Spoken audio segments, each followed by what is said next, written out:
Hi అండి. Welcome to Sandhya Gopal stories అండి. ఈ వీడియో వచ్చేసి నేనైతే ఏడు శనివారాల వ్రతం అనేది లాస్ట్ సాటర్డే వడ్డీతో సహా ఆ స్వామివారికి చెల్లించుకున్నాను కదండి. ఈ వీడియోలో వచ్చేసి నేనైతే ఈ ఏడు శనివారాల వ్రతం అనేది ఎలా చేసుకున్నాను, ఏ విధంగా చేసుకున్నాను అనేది కంప్లీట్ డీటెయిల్స్ అయితే చెప్పబోతున్నాను. ఈ వీడియో లాస్ట్ వరకు అయితే అందరూ చూడండి. ఈ వీడియో నచ్చితే లైక్ చేసి సబ్స్క్రైబ్ చేసుకోండి. ఈ ఏడు శనివారాల వ్రతం అనేది నేనైతే ప్రతి వీక్ కూడా ఎలా చేసుకున్నది ఇప్పుడు చెప్పబోతున్నానండి. నేనైతే ఉదయమే 4 గంటలకి లేదా 3:45 ఇలా లేచేసి ఇల్లు మొత్తం కూడా శుభ్రం చేసుకుని వాకిలి కడిగి ముగ్గు పెట్టేసి అక్కడ వచ్చేసి ముగ్గు పెట్టుకున్న తర్వాత మనం ఎక్కడైతే పూజ చేసుకుంటామో ఈశాన్య భాగాన అక్కడ కూడా పసుపుతో రాసేసి ముగ్గు వేసుకొని అంటే దూరాలకి అన్నిటికీ కూడా ముగ్గులు పెట్టుకుంటామండి.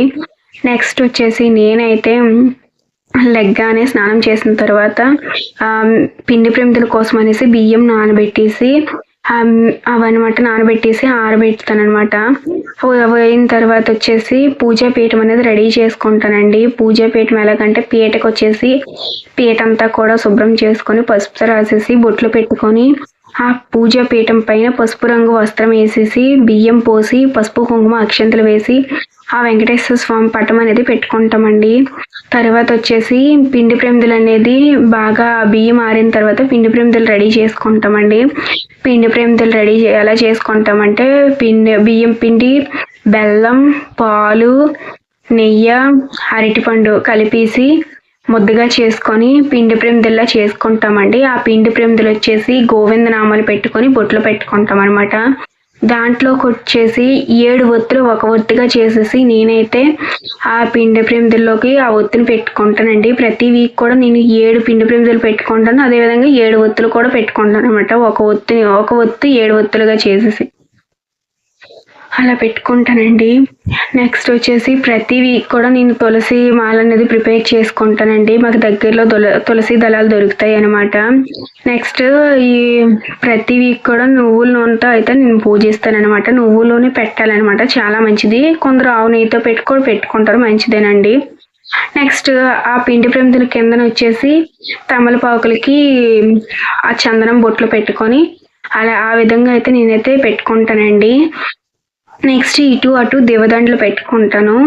అక్కడ అంటే దీపాలు పెట్టుకుంటాను. ఇటు అటు కూడాను తాంబూలం పెట్టుకుంటాను. ఈ ఏడు శనివారాల వ్రతంకి అనేది కంపల్సరీగా ప్రసాదంగా వచ్చేసి చిమ్మిలి, చలివిడి ఉండలు 7, నెక్స్ట్ పానకం, వడపప్పు కంపల్సరీగా పెట్టుకోవాలండి. అవి మాత్రం కంపల్సరీ అనమాట. ఈ ఏడు శనివారాల వ్రతంకి అనేది కంపల్సరీగా పెట్టుకోవాలన్నమాట. నెక్స్ట్ మనము ఈ ఏడు శనివారాల వ్రతం అనేది వెంకటేశ్వర స్వామితో పాటు శనీశ్వరుని కూడా పూజిస్తాం కాబట్టి నలుపు వస్త్రం అనేది వేసుకుంటే చాలా మంచిదండి. అలా వేసుకుంటే చాలా మంచిది ఈ వ్రతానికి అనమాట. నలుపు వస్త్రాలు ధరిస్తే చాలా మంచిది. ఉదయం పూట, ఈవినింగ్ వచ్చేసి పసుపు వస్త్రాలు అనమాట ధరిస్తే చాలా మంచిదండి. ఈ పూజ ఎలా చేసుకుంటామండి, ఫస్ట్ అయితే నేనైతే విఘ్నేశ్వరుని పూజిస్తానండి. ఎటువంటి ఆటంకాలు లేకుండా మంచిగా జరగాలనేసి ఆ విఘ్నేశ్వరుని అయితే కోరుకోవాలన్నమాట. విఘ్నేశ్వరుని అష్టోత్తరాలు ఇవన్నీ చదువుకున్న తర్వాత వెంకటేశ్వర స్వామిని అనమాట పూజిస్తామన్నమాట. ఆ పిండి ప్రమిదలు వెలిగించుకొని వెంకటేశ్వరునితో పాటు లక్ష్మీదేవిని కూడా పూజిస్తామన్నమాట. ఎందుకంటే మన తెలుగు సాంప్రదాయం ప్రకారం భార్యాభర్తలు ఇద్దరిని కూడా పూజించాలన్నమాట. ఏ పూజకైనా ఇద్దరిని ఆవాహనం చేసుకోవాలి. గోవింద అష్టోత్తరాలు, లక్ష్మీదేవి అష్టోత్తరాలు, పద్మావతి అష్టోత్తరాలు కూడా చదివి చాలా మంచిదనమాట. నెక్స్ట్ ఇవన్నీ కంప్లీట్ అయిపోయిన తర్వాత కథ అనమాట నేను చదువుకుంటాను. 5 అధ్యాయాలు ఉంటాయండి. నెక్స్ట్ నేను ముందు చెప్పాను కదండి, వెంకటేశ్వర స్వామితో పాటు శనీశ్వరుని కూడా పూజించాలనేసి. అది శనీశ్వరుని పూజించాలి అంటే అక్కడ కూడాను జ్యేష్ఠాదేవి సమేత శనీశ్వరుని దేవుని కూడా పూజించాలండి. అలా చేస్తేనే ఈ ఏడు శనివారాల వ్రతంకి అనేది పరిపూర్ణం అవుతుంది అనమాట. ఇద్దరిని పూజించాలన్నమాట. అది ఎందుకు చేసుకుంటాం అనేది ఆ బుక్లో కూడా ఉంటుంది. నెక్స్ట్ ఇదంతా కంప్లీట్ అయిపోయిన తర్వాత వచ్చేసి నేనైతే హారతి ఇస్తానండి. ఈ విధంగాను హారతి ఇచ్చుకుంటాను. పూజ అంతా కంప్లీట్ అయిపోయిన తర్వాత ఈ ఏడు శనివారాల వ్రతం అనేది చాలా మంచిదండి. ఎవరు చేసినా సరే, నేను చేశాను కదా, చాలా పాజిటివ్గా ఉందన్నమాట.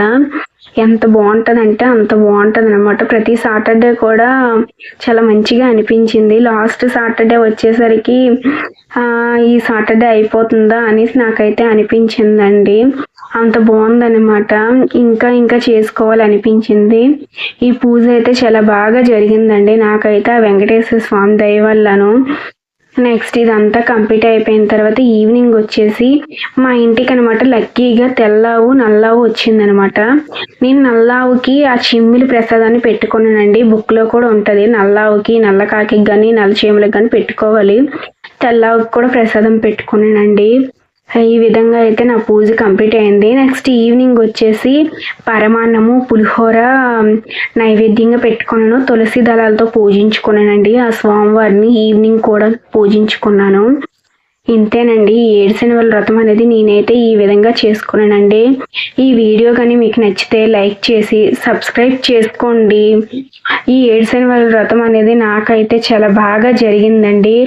ఎలా ఈ 7 శనివారాలు గడిచాయి అనేసి